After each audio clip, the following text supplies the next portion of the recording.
Non mais pas d'inquiétude, hein, ce genre d'entretien, c'est qu'une formalité, hein. Bon, cela dit, ça a moins l'avantage qu'on puisse se dire les choses et ça, c'est déjà bien. Vous croyez pas? Oui, mais je crois que vous avez un bout de salade entre les dents. Dans la bouche? Oui. Ici, là? Ouais. Ah, vous Oui. êtes dessus, là. Ah, c'est gênant.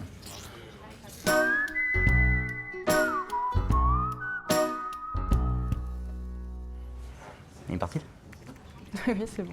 Bon, écoutez, pour résumer, moi je trouve que ça se passe très bien. Hein, de manière générale, les objectifs sont atteints, c'est super. Alors oui, parfois on rame un peu avec 2-3 clients, mais bon, ça dure jamais très longtemps. Hein. Non, non, ce premier bilan est très satisfaisant, vraiment. Moi je suis très content. Et vous, ça va de votre côté? Si ça va Non, ça va pas. Enfin si, mais ça pourrait aller mieux. En fait, le boulot, ça va. Les collègues, ça va aussi. Lui, ça va très bien. Par contre, ma sclérose en plaques, bah, ça va pas mieux. Donc si on bouge pas 2 ou 3 trucs, j'ai l'impression que je vais avoir du mal à supporter le travail. Mais je veux pas poser de problème non plus. Un problème? Ah bah oui, là, c'est le traquenard quand même. Parce que ton handicap évolue et nécessite des conditions de travail plus adaptées? Franchement, j'y arrive plus comme avant. Ok, Ok quoi? t'as raison. Il faut que tu aménages ton environnement de boulot, que tu adaptes tes horaires déjà. C'est pas du luxe, c'est une question de santé en fait. Oui, mais j'ai peur d'abuser, de me faire mal voir ou de causer des problèmes. De poser des problèmes? Parce que tu veux pouvoir continuer à faire ton travail convenablement? Dans de bonnes conditions? Évidemment, on dit comme ça. Bien travailler et être bien dans ton travail, c'est ton droit. Ton handicap est peut-être invisible, mais il n'est pas imaginaire. J'avais remarqué, merci bien. Je sais que c'est pas marrant, mais il y a des solutions qui existent pour te faciliter un peu la vie au travail. T'es une collaboratrice, pas un boulet.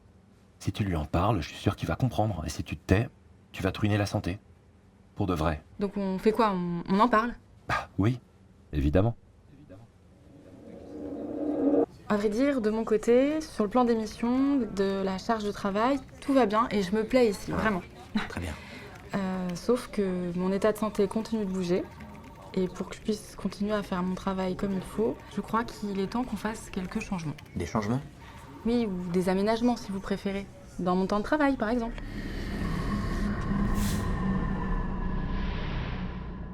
Je sens que ça va être compliqué, ça, non? Pas forcément. Ouais, mais c'est quoi, des aménagements, ça coûte cher?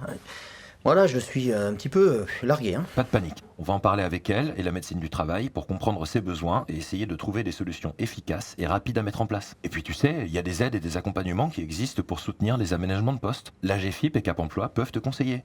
T'es pas tout seul. Non, bien sûr, évidemment, je suis pas tout seul. Hein, et puis, quand on y pense, c'est aussi mon rôle de donner le meilleur cadre de travail à mes employés, non? Bah oui, tu dois les accompagner. Et avec les bonnes mesures, c'est aussi comme ça que tout le monde peut continuer à travailler et évoluer dans sa carrière.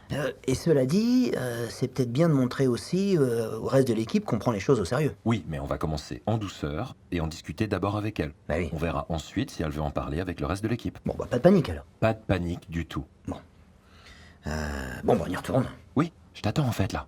Allez. Bah, écoutez, voilà ce que je vous propose. Hein, c'est de prendre rendez-vous avec le médecin du travail. On fera un point et on pourra discuter ensemble des aménagements. Ça vous irait? Ah ouais, c'est super. Ouais. On récapitule. Quand une situation de handicap l'exige, faire des changements dans son cadre de travail, c'est préserver sa santé, mais c'est aussi exercer pleinement son métier et répondre aux exigences de son poste. Pour trouver et mettre en place les solutions, le médecin du travail est un interlocuteur essentiel. Les aménagements de poste peuvent comprendre des mesures individuelles, mais aussi des ajustements de l'environnement de travail. Salariés, employeurs, l'association APF France Handicap vous accompagne sur les questions d'accès et de maintien dans l'emploi.